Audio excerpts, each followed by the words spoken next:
올봄 출산을 앞둔 한 여성이 시아버지에게 걸려온 전화를 받습니다. 곧 태어날 손주를 위해서 할 이야기가 있으니까 설에 꼭 오라는 말씀인데요. 시아버지의 호출에 벌써 걱정부터 앞서는 여성. 왜 그런 걸까요? 자, 실제 사연을 당사자 특정을 이유로 일부 각색했다는 점 먼저 말씀드리고요. 자, 다음 주 이제 다가오는 설에 할 얘기가 있다는 이 시아버지.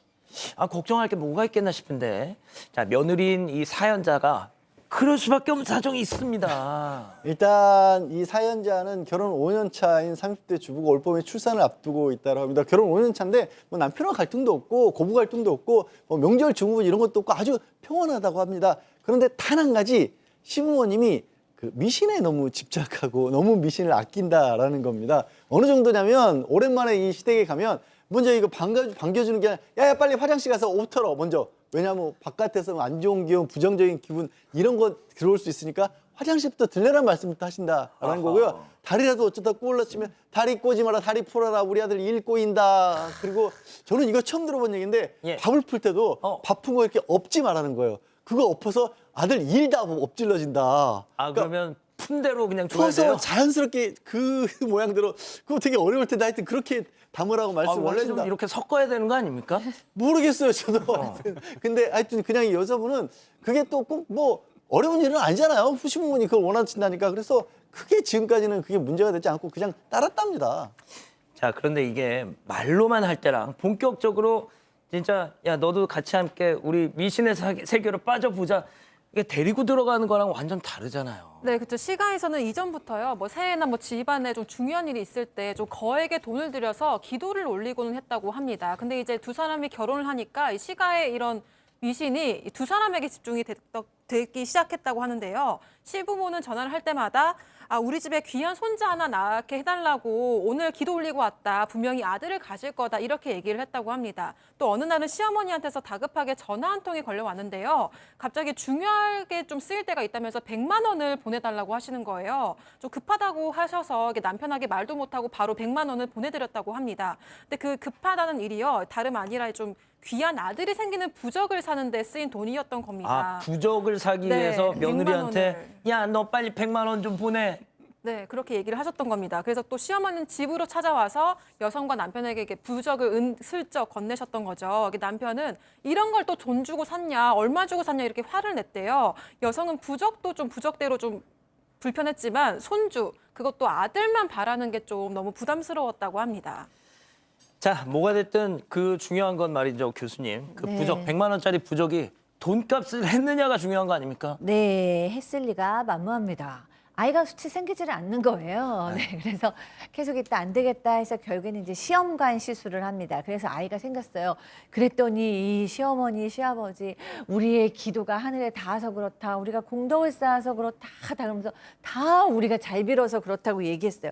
그래서 남편과 이 여성이 너무 황당했습니다. 시험관 시술을 객관적, 과학적인 힘으로 했는데 계속 얘기를 하시니까. 근데 문제는 이제 임신이 됐다 그러니까 그때부터 잔소리에 관여가 더 많아지셨어요. 뭐라고 얘기하냐면 뭐 맛있는 거 해줄게. 너 뭐 먹고 싶은 거 없니? 그래서 어머니 닭볶음탕이요. 그러면 절대 안 된다. 닭이나 오리 먹으면 애가 닭살 된다. 라고 얘기를 하고요. 닭살 된다고요? 닭살 된대요. 그러니까 닭이나 오리는 안 먹어야 되는 거예요. 그리고 밝은 뭐 옷을 입어야 되고. 춥고 그러면 누구나 다 닭살 되는 거 아니에요? 아니요, 닭 먹어서 그래요. 네. 그리고 네, 장례식장도 가면 안 되고 아픈 사람 주변에는 얼씬도 하면 안 된대요. 왜냐면 부정타니까. 근데 그거는 둘째치고 정말 걸리는 게 있었는지 뭐라고 얘기하셨냐면 우리가 이번에는 정말 큰 돈을 들여서 기도를 올려서 네 뱃속에 있는 아이는 아들이다. 이렇게 얘기를 했다고 합니다. 아들이다. 아들이 아니면 또 누구 탓을 하려고 이렇게 빌드업을 합니까, 지금? 네, 과학계에서 확인해 봤더니 뱃속의 아이가 여아입니다. 네, 과학으로 확인했어요. 자, 이걸 알게 되니까 이 시부모가 이제 아들 부부가 있는데도 불구하고 넋을 잃은 표정을 하는 거예요. 큰 실망을 했다는 거죠. 기도가 부족했다. 나의 덕이 부족했다. 이러면서 자신들 탓을 했습니다. 이걸 보면서 이 여성은 굉장히 서운했죠. 하지만 남편이 잘 달랬어요. 나는 사실 너 닮은 딸을 원한다. 그리고 부모님 말씀은 뭐 새겨 듣지 말자. 이렇게 해서 예. 마음을 추스르고 지냈습니다. 그런데 어느 날 시어머니가 갑자기 집 앞 카페에 있다면서 잠깐 나오라고 불렀습니다. 며느리를. 네네. 나갔더니 시어머니 표정이 굳어 있어요. 왜 또? 그러면서 내가 용한 무당에게 다녀왔다. 이러면서 이런 말을 하는데요. 딸을 낳으면 우리 아들 인생 제대로 망가진다더라. 평생 죽어라 이래도 돈 한 푼 못 모으고 죽는다고 한다. 이건 어떡하냐. 그럼 어쩌라고. 네, 이런 얘기를 하는 거예요. 사실 여기까지 오면 참기 힘들잖아요. 예. 그래서 결국은 참다가 말씀이 너무 지나치다. 당연하지. 서운하다라고 했습니다. 그랬더니 시어머니가 오히려 더 화를 내요. 아니 무당한테 물어봤더니 그게 사실이라는데 내가 어떡하냐. 하여튼 이거는 좀 참 너무 저도 화가 나는데 이런 말을 했어요. 두 여자가 우리 아들을 잡아먹는다더라.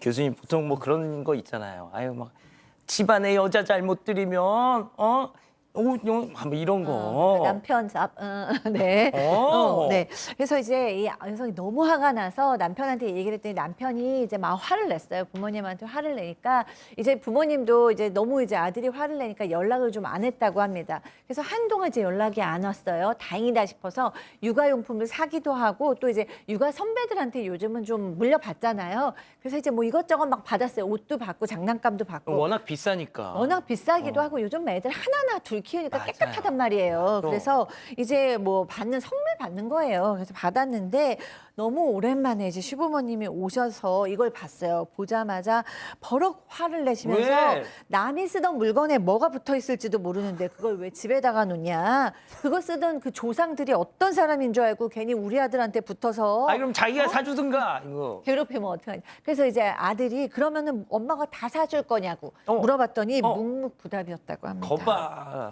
자기가 사주지도 않을 거면서 그런 소리 하잖아. 손 변호사님. 자, 그런데 진짜 머리가 지끈해질 문제가 또 생겼습니다. 며칠 전에 시어머니도 저러는데 시아버지의 또 어떤 폭탄 발언이 시작됐다고요. 그렇습니다. 전화를 했어요. 전화를 했는데 시아버지가 이렇게 말한 겁니다. 몸도 무겁고 해서 뭐 오기 힘들겠지만 그래도 내가 곧 태어날 손주를 위해서 선물을 하나 준비했으니까 꼭 왔으면 좋겠다. 뭘 또 주려고 또. 네, 기대가 되잖아요. 그래서 정말 감사한 마음으로 기대하지 마. 네, 흔쾌히 이제 명절에 제가 찾아뵐게요라고 하고 이제 기대를 했습니다.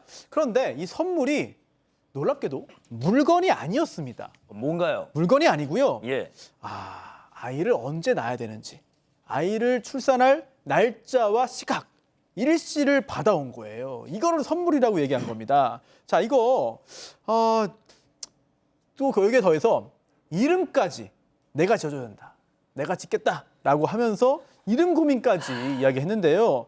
이야기를 다 들은 이 여성은 당연히 충격에 빠질 수밖에 없겠죠. 사실 좀 즐거운 고민을 하고 있었어요. 왜냐하면 아이를 낳은 다음에 남편하고 잘 상의를 해가지고 정말 예쁜 이름으로 뭘 지어줄까 고민하고 있었는데 아주 예전부터 그걸 꿈꿔왔거든요. 그런데 이 시부모의 사주와 미신 때문에 그것도 못할 상황이 되니까 정말 충격을 받을 수밖에 없겠죠. 그렇습니다.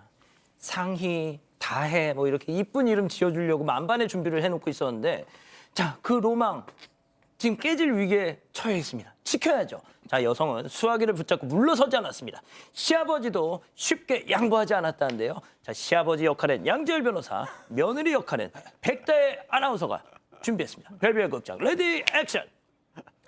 아버님, 저희 아이예요. 우리의 이름만큼은 우리가 지어줘야 하는 거 아니에요? 내가 그냥 지는다는 거냐? 우리 소녀 사주 맞춰서 평생 꽃길만 걷는 이름으로 짓겠다는데 그게 뭐가 문제야? 도대체 뭐가? 그러니까 그 꽃길 아이 아빠랑 제가 만들어 주겠다고요. 제발 이번만큼은 좀 양보해 주세요. 네가 그거 사주 팔자를 그냥 몰라서 하는 소리다. 그게 얼마나 중요한 건지 아나? 내가 다 손녀 걱정해서 이러는 거 아니야? 제발 그 사주 이야기 좀 그만하세요. 이러면 저희 설에 못 가요. 이름은 저희가 지을 겁니다. 그런 줄 아세요. 이것들이 내 진심도 몰라주고 내려오든가 말든가 이러면 내가 지어놓을 거니까 그래 해라. 좋습니다. 자, 여기서 오늘의 궁금증 짚어보죠. 아이 사주 맞춰 이름 지어주신다는 이 시아버지 어떻게 거절을 할 수 있느냐. 자, 손 변호사님. 이게 정말 어렵네요. 이게 답이 좀 답 찾기가 어려운 것 같은데 이런 상황은 보통의 해결책으로 될 건 아닌 것 같고 상당히 좀 충격요법. 그래서 이 아들이 그러니까 남편이 이거는 앞장서야 됩니다. 어떻게? 그래서 이름을 그냥 지어서 어. 출생신고를 해버려야 됩니다. 아 진짜. 네, 이거는 타협의 여지가 없어요. 아니 그러면 아들을 네네. 그 가족관계 네. 등록원에서 파버리면 어떡해요? 그런데 이게 며느리한테만 이렇게 박하게 할 수 있고요. 또 아들한테는 안 그럴 수 있어요. 왜냐하면 지금 손녀도 이게 아들처럼 손자처럼 키우겠다라고 해가지고 날짜 받아온 거잖아요. 그렇다면은 아들은 오히려 아들한테 뭐라고 못하지 않을까 그런 생각도 듭니다. 그렇구나. 좋습니다. 좋은 의견 같아요. 자 교수님. 네, 그래서 두 개의 이름을 갖게 되는 아이들이 있어요. 네. 실제로 그럼요, 많아요. 그래서 네, 이 엄마 아빠가 불러주는 그런 이름으로 평소 때 불리지만 어떤 법적인 거라든가 그 어른들이 만날 때는 또 다른 이름으로 불리는 아이들이 그러니까 가령 있어요. 이제 주민등록상에서는 제가 그 이름을 폄하하는 건 아니에요. 네네네네. 가령 춘자. 네, 그런데 이제 실제 뭐 이렇게 친구들한테 쓸 때는 뭐 다해 뭐 그렇게 네 그렇게 되는 이름이 춘자도 있어요. 예쁜 이름이죠. 네, 그렇습니다. 그래서 이제 뭐 왜냐하면 타협점이 안 나오니까. 그런데 사실은 그 인간이 살아가면서 저는 행복한 순간은 주체적일 때만 행복할 수가 있어요. 내가 나의 삶을 결정하고 내가 사랑하는 사람을 결정하고 우리 아이의 미래를 위해서 노력하기 때문에 뭐 모든 게 다 운이고 뭐 정해진 거고 뭐 이러면 사실 어떤 뭐 노력의 의미가 없잖아요. 그래서 이 주체적인 삶을 살겠다라고 선언은 해야 할 것 같고요. 객관적인 시각도 가질 것이다라고 선언은 해야 할 것 같아요. 그런데 이제 어머니 아버지께서 뒤로 물러나 주실지가 걱정입니다. 자, 뭐 제가 오해하지 마세요. 춘자라는 이름 저는 개인적으로 너무너무 좋아합니다. 제가 아는 분도 그 조남을 가지고 계시고요. 자, 양 변호사님. 앞서서 두 분이 다 말씀을 주셨어요. 저도 아예 이름 두 개 짓는 게 낫다라고 생각을 했고 사실 이름을 누구를 어떻게 불러주느냐가 왜 그렇게 만들어졌는지도 저도 예전에 이제 잠깐 공부를 하는데 그 부분을 할 필요도 없고 부모님 입장에서 엄마 아빠 입장에서 참고로 양 변호사님 동양 철학 전공하셨습니다. 예. 엄마 아빠 입장에서 내 아이한테 이름을 부를 때 그 안에 감정이 들어갈 수밖에 없잖아요. 근데 싫은 이름으로 그 아이를 부르고 싶겠어요? 저는 이 경우에는 양보를 못할 상황이라고 봅니다. 좋게 하실 수 없다는 상황이라고 봐요. 어차피. 그럼 예. 좋게 할 수 있는 좋게 할 수 있는 방법 없다. 없다고 봅니다. 이 정도면.